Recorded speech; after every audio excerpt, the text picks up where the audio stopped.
एक दिन सिद्धार्थ ने अपने सारथी छंदक को नगर भ्रमण के लिए चलने को कहा। छंदक ने तुरंत राजकुमार के प्रिय घोड़े कंथक को तैयार किया। उस पर राजकुमार को सवार कराकर वह नगर भ्रमण के लिए चल पड़ा। राजा शुद्धोधन ने ऐसा प्रबंध कराया था कि राजकुमार को मार्ग में कोई करुणाजनक दृश्य दिखाई न दे, ताकि उसके मन में विरक्ति की भावना उत्पन्न न हो। जिस मार्ग से उन्हें जाना था उसे स्वच्छ करके सजाया गया था। उस मार्ग पर दोनों ओर सुंदर सुंदर लड़के लड़कियां खड़े थे। जब सिद्धार्थ उनके पास से गुजरते तो वे उन पर फूल बरसाते। कहीं दुख या कष्ट का नाम भी दिखाई नहीं दे रहा था। राजकुमार सिद्धार्थ भी उस समय प्रसन्न दिखाई दे रहे थे। एकाएक उनकी दृष्टि कहीं दूर उठ गई। एक झुकी हुई कमर वाला वृद्ध व्यक्ति उन्हीं की ओर चला आ रहा था। उसका मुंह झुर्रियों से भरा हुआ था, आंखें अंदर को धंसी हुई थी, हाथ पैर कांप रहे थे। वह लाठी का सहारा लेकर बड़ी मुश्किल से चल पा रहा था। जरा उधर देखो, छंदक सिद्धार्थ ने उस वृद्ध की ओर संकेत करते हुए कहा। उस आदमी की ओर जिसकी कमर झुकी हुई है, मुझे बताओ कि उसे क्या हो गया है। वह इतना असुंदर क्यों है? वह ठीक से चल क्यों नहीं पा रहा? राजकुमार, छंदक ने उत्तर दिया। वह व्यक्ति बूढ़ा हो गया है, उसकी आयु अधिक हो गई है। अधिक आयु हो जाने पर व्यक्ति ऐसा ही हो जाता है। तो क्या आयु अधिक हो जाने पर मैं और यशोधरा भी ऐसे ही हो जाएंगे? सिद्धार्थ ने चिंतित स्वर में पूछा। हम भी बूढ़े हो जाएंगे? हम भी असुंदर हो जाएंगे? हम भी ठीक से नहीं चल पाएंगे? सच यही है राजकुमार, छंदक ने उत्तर दिया। ऐसा सभी के साथ होता है। बूढ़ा हो जाने पर मनुष्य की यही दशा होती है। शरीर इसी प्रकार कमजोर और असुंदर हो जाता है। सिद्धार्थ की सारी प्रसन्नता छूमंतर हो गई। उन्होंने छंदक को महल लौट चलने की आज्ञा दी। जब सिद्धार्थ अपने महल पहुँचे तो उन्होंने यशोधरा को अपनी प्रतीक्षा करते हुए पाया। उन्हें उदास देखकर यशोधरा ने पूछा, क्या बात है स्वामी, क्या आप थक गए हैं? नहीं यशोधरा, सिद्धार्थ ने एक लंबी सांस लेकर उत्तर दिया। मैं थका हुआ नहीं हूँ। बात यह है कि आज मैंने एक ऐसे व्यक्ति को देखा जो बहुत कमजोर था। उसका पूरा शरीर कांप रहा था, उसकी आंखें झुकी हुई थी और वह असुंदर हो गया था। छंदक कहता है वह बूढ़ हो चुका है। बूढ़ा हो जाने पर ऐसा ही होता है। यह देखकर मेरा मन उदास हो गया। इस प्रकार तो मेरी दशा भी आगे चलकर ऐसी ही हो जाएगी। आप व्यर्थ ही दुखी हो रहे हैं, यशोधरा ने कहा। छोड़िए इस बात को, आप अपने मनोरंजन कक्ष में जाइए। पिताजी ने आपके मनोरंजन के लिए खास नर्तकी और गायिका को बुलाया है। आप वहां जाकर मनोरंजन कीजिए, आपकी सारी उदासी दूर हो जाएगी। यशोधरा की बात मानकर सिद्धार्थ मनोरंजन कक्ष में चले गए। वहां नर्तकी और गायिका ने अपनी कला का भरपूर प्रदर्शन किया। उन्होंने सिद्धार्थ की उदासी को दूर करने का पूरा प्रयास किया, लेकिन सिद्धार्थ की उदासी दूर न हुई। उनकी आंखों के सामने रह रहकर वही वृद्ध व्यक्ति घूम रहा था जिसे उसने मार्ग में देखा था। वह बार बार यह सोच रहा था कि क्या बूढ़ा होने से बचने का कोई उपाय नहीं है। कुछ दिनों बाद अचानक सिद्धार्थ ने पुनः भ्रमण की इच्छा व्यक्त की। इस बार छंदक एक रथ सजाकर ले आया। रथ पर सवार होकर सिद्धार्थ पुनः नगर की ओर भ्रमण की ओर चल पड़े। इस बार छंदक पूरा प्रयास कर रहा था कि राजकुमार को कोई करुणाजनक दृश्य दिखाई न दे, लेकिन जो होना होता है वह होकर ही रहता है। मार्ग में सिद्धार्थ को एक रोगी व्यक्ति दिखाई दिया। वह रोग के कारण कराह रहा था। सिद्धार्थ ने तत्काल रथ रुकवाया और छंदक से पूछा, इसे क्या हो गया है? यह इस प्रकार कराह क्यों रहा है? राजकुमार, छंदक ने उत्तर दिया, इसे रोग ने घेर रखा है। यह रोग के कष्ट को सहन नहीं कर पा रहा, इसी कारण कराह रहा है। परंतु इसे रोग ने क्यों घेर लिया? सिद्धार्थ ने आश्चर्य से पूछा। छंदक ने उत्तर दिया, रोग तो बड़े बेस्वस्थ व्यक्तियों को भी घेर लेता है, उन्हें भी रुला देता है। इसमें आश्चर्य की कोई बात नहीं है। अपने जीवन काल में कोई न कोई रोग लगभग प्रत्येक व्यक्ति को हो जाता है। सिद्धार्थ बड़बड़ाए, तो रोग भी मनुष्य को कष्ट पहुंचाते हैं, इनसे भी मनुष्य नहीं बच सकता, मैं भी नहीं बच सकूंगा। जब मुझे भी कोई रोग हो जाएगा तो मैं इसी तरह दर्द से कराहूंगा। छंदक ने रथ को आगे बढ़ाया। थोड़ा आगे चलने पर सिद्धार्थ को एक शव यात्रा जाती हुई दिखाई दी। उन्होंने पुनः छंदक से प्रश्न किया, यह कैसा दृश्य है? 4 व्यक्ति अपने कंधों पर किसे लेकर जा रहे हैं? इनके पीछे कुछ लोग रोते हुए क्यों जा रहे हैं? राजकुमार, छंदक ने उत्तर दिया, यह व्यक्ति मर गया है। यह चारों इसके संबंधी है।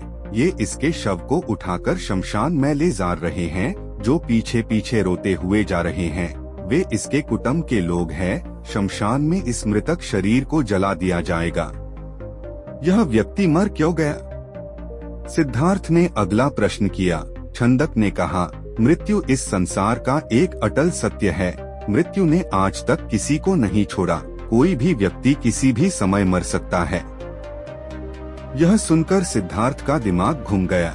वह ठंडी सांस लेकर सोचने लगे, क्या इसी को जीवन कहते हैं? जिसमें मनुष्य को तरह तरह के रोग घेर लेते हैं, जिसमें कभी भी मृत्यु का आगमन हो सकता है। मनुष्य जब बूढ़ा हो जाता है तो वह दुर्बल और असहाय हो जाता है। उसके शरीर को जलाकर भस्म कर दिया जाता है। क्या जीवन के इन भयानक दुखों से छुटकारा नहीं मिल सकता? इसका कोई तो उपाय होगा। सिद्धार्थ मन ही मन ऐसा सोच रहे थे कि तभी उन्हें एक सन्यासी दिखाई दिया। उसने भगवा वेश धारण कर रखा था। साधना और तपस्या के कारण उसका मुखमंडल चमक रहा था। उसके होंठ मुस्कुरा रहे थे। सिद्धार्थ को वह संसार का सबसे प्रसन्न व्यक्ति दिखाई दिया। उन्होंने पूछा, छंदक, यह स्वस्थ और तेजस्वी व्यक्ति कौन है? छंदक ने उत्तर दिया, यह एक सन्यासी है। इसने संसार के सभी सुख त्याग रखे हैं। इसने संयम द्वारा अपनी इंद्रियों को वश में कर रखा है। यह अपने ईश्वर की तपस्या साधना करता है, इसलिए यह स्वस्थ, निरोग व सुंदर है। तपस्या के कारण ही इसका मुखमंडल चमक रहा है। सिद्धार्थ को जैसे अपने सभी प्रश्नों के उत्तर मिल गए।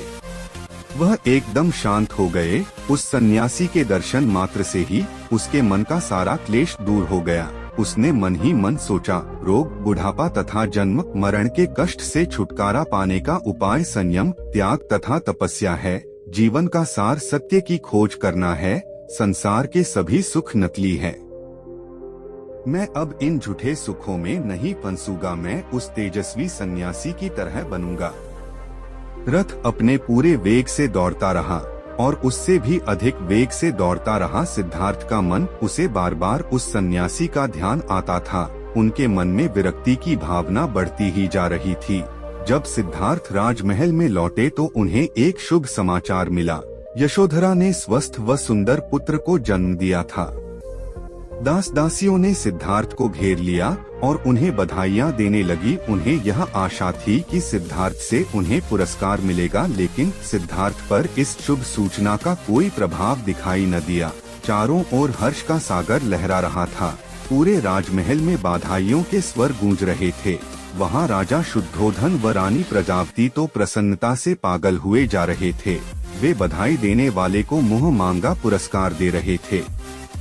कपिलवस्तु में नए राजकुमार के जन्म लेने के उपलक्ष्य में नाच गाने व उत्सव होने लगे, लेकिन सिद्धार्थ को उनमें कोई रुचि न थी। वह उदास अपने भवन में घूम रहे थे। उनके मन में संघर्ष चल रहा था। वे किसी भी उत्सव में सम्मिलित नहीं हुए। अपने नवजात पुत्र से भी मिलकर सिद्धार्थ को प्रसन्नता न हुई। उनका मन सब कुछ त्याग कर शांति व सत्य की खोज करना चाहता था। एक रात आषाढ़ की पूर्णिमा का चंद्रमा पृथ्वी पर अपनी शीतल चांदनी बिखेर रहा था। राजभवन में यशोधरा अपने पुत्र को छाती से लिपटाए सुख की निद्रा सो रही थी। दासियां भी अपना कार्य समाप्त करके गहरी निद्रा का आनंद ले रही थी। सिद्धार्थ अपने बिस्तर से एकाएक उठ खड़े हुए और भवन से बाहर चले गए। भवन से बाहर निकलकर वह सहसा ठिठके। उनके मन में एक बार यशोधरा व राहुल को देखने की इच्छा उत्पन्न हुई। वह वापस जाने के लिए मुड़े, परंतु जिस प्रकार कोई सर्प अपनी केंचुली का उतार कर उसकी ओर नहीं देखता, वैसे ही सिद्धार्थ ने भी अपने मोह को एक ही झटके से त्याग दिया। धीरे धीरे चलते हुए सिद्धार्थ वहां जा पहुँचे जहां उनका सारथी छंदक सो रहा था। सिद्धार्थ ने उसे जगाया। छंदक ने चौंक कर अपनी आंखें खोली व निकट बंधे कंथक घोड़े ने भी हिनहिनाकर सिद्धार्थ की ओर देखा। राजकुमार, छंदक ने नम्रता से आश्चर्य से कहा, आप और यहाँ? वह भी रात के इस समय? सब कुछ ठीक तो है न? छंदक, सिद्धार्थ ने आदेश दिया, तुरंत रथ तैयार करो, मैं इसी समय राजभवन से बाहर जाना चाहता हूँ। छंदक ने ध्यानपूर्वक सिद्धार्थ की ओर देखा। वह कुछ पूछना चाहता था परंतु पूछने का साहस न कर सका। रथ को तैयार करके वह सिद्धार्थ के निकट ले आया। सिद्धार्थ रथ पर सवार हुए तथा छंदक को नगर से बाहर वन की ओर चलने के लिए कहा। चारों ओर गहरा अंधकार था, वहाँ सन्नाटा छाया हुआ था। जंगली जीव जंतुओं की आवाजें कभी कभी सन्नाटे को भंग कर देती। वातावरण बहुत डरावना हो जाता। घने जंगल के निकट सिद्धार्थ ने छंदक को रथ रोकने का आदेश दिया। रथ रुकते ही सिद्धार्थ नीचे उतर आए। सामने ही यमुना नदी अपने पूरे वेग से बह रही थी। उस समय वे अनुप्रिय नामक स्थान के निकट खड़े थे। सिद्धार्थ ने अपनी राजसी वेशभूषा उतार दी, साथ ही उन्होंने एक एक करके अपने आभूषण भी उतार दिए। अपने वस्त्र व आभूषण उन्होंने छंदक को दे दिए तथा लौट जाने का आदेश दिया। छंदक सिद्धार्थ के पैरों में गिरकर फुट फुट कर रोने लगा। वह हाथ जोड़कर कहने लगा, यह आप क्या कर रहे हैं राजकुमार? जब आपके माताजी व पिताजी को आपके सन्यासी बन जाने की बात का पता चलेगा तो उन पर दुखों का पहाड़ टूट पड़ेगा। रानी यशोधरा पर क्या बीतेगी? आप अपना निर्णय बदल लीजिए, मेरे साथ राजमहल लौट चलिए। नहीं छंदक, सिद्धार्थ ने सुंदर व सुगंधित बालों को काटकर कहा, मैं अब नहीं लौटूंगा। मैंने सोच विचार करके ही यह निर्णय लिया है। मैं सत्य व ज्ञान का मार्ग खोजना चाहता हूँ, जिससे मानव शांति पा सके। तुम आंसू पोंछ लो और राजभवन लौट जाओ। छंदक को सिद्धार्थ की आज्ञा का पालन करना पड़ा। उसने सिद्धार्थ का चरण स्पर्श किए, उनके कीमती वस्त्रों व आभूषणों को रथ में रखा और कपिलवस्तु की ओर चल पड़ा। जिस समय छंदक राजभवन में लौटा, सुबह का प्रकाश चारों ओर फैल चुका था। राजा शुद्धोधन बाग में भ्रमण कर रहे थे। जब उन्होंने सिद्धार्थ का खाली रथ देखा तो उनके माथे पर बल पड़ गए। उन्होंने क्रोध से छंदक की ओर देखा और पूछा, तुम बिना बताए सिद्धार्थ का कहाँ ले गए थे? वह इस समय कहाँ है? छंदक ने रोते हुए वह पूरी बात बता दी। फिर रथ से सिद्धार्थ के कीमती वस्त्र व आभूषण लाकर उन्हें सौंप दिए। शुद्धोधन उन वस्त्र आभूषणों को छाती से लिपटाकर फूट फूट कर रोने लगे। उन्होंने कहा, विद्वान पंडितों व ज्योतिषियों की भविष्यवाणी आज सच हो गई। मेरा बेटा संसार के सभी सुखों को ठुकराकर सन्यासी बनने चला गया।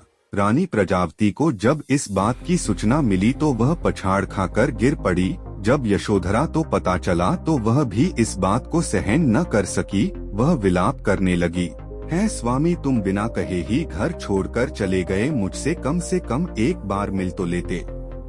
क्या मैं इस योग्य भी गए? मुझसे कम से कम एक बार मिल तो लेते। क्या मैं इस योग्य भी नहीं थी? क्या तुम्हें अपने छोटे से पुत्र का भी धन नहीं आया?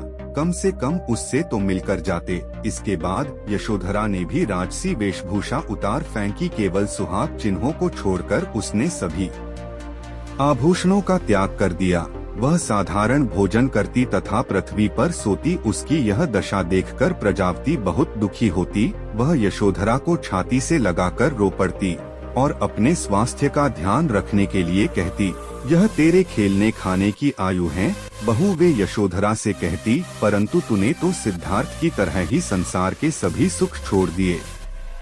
क्या यह ठीक है? इस तरह रहने से क्या तुम बीमार नहीं पड़ जाओगी? तब राहुल की देखभाल कौन करेगा? माताजी यशोधरा उत्तर देती, मेरे पति अब सन्यासी बन चुके हैं। वे पृथ्वी पर शयन करेंगे तथा जंगली फूल फलों का भोजन करेंगे। ऐसे में भला राजभवन में सुख के साथ कैसे रह सकती हूँ? आप कृपया दुखी न हो, राहुल में ही इसके पिताजी की छवि को देखें, इससे आपको शांति मिलेगी। प्रजावती राहुल को छाती से लिपटाकर रो पड़ी। सिद्धार्थ के चले जाने के बाद कपिलवस्तु का हर व्यक्ति उदास हो गया। राजमहल में तो दुख का साम्राज्य ही स्थापित हो गया। ऐसे में केवल नन्हे राहुल की लिकारियां ही राजमहल में गूंजती तथा सबका मन बहलाती।